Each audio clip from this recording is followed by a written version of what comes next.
En fait, un des objectifs de la chaîne est de partager entre les enseignants des exemples d'activités à faire avec les étudiants. Parfois, on manque d'idées et échanger quelques exemples, c'est une bonne expérience ou une expérience très intéressante.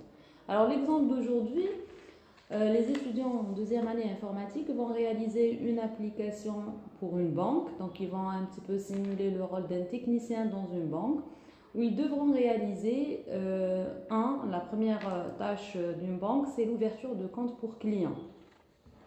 Donc, à partir de vraies informations, c'est-à-dire là, dans une banque X, on vous donnera ce genre de formulaire à ramener, enfin ce genre de pièces à ramener, un certificat par exemple de résidence, un extrait de naissance, une photocopie de la carte d'identité et une fiche de paie, etc.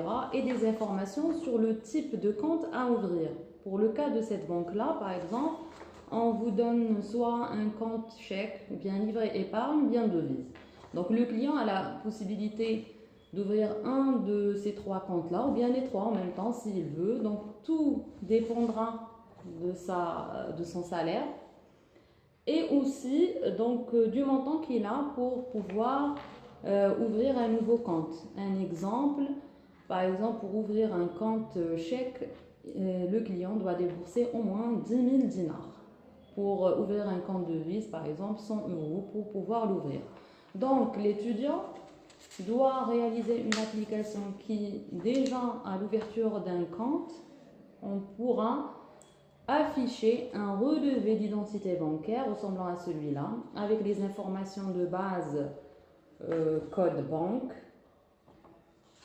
code agence, numéro de compte. Donc l'identifiant en fait du compte bancaire doit être généré à partir de ces trois informations-là. Le code de la banque, donc qui est connu selon la banque en question. Le code de l'agence, donc tout dépendra de l'avenue où elle se trouve.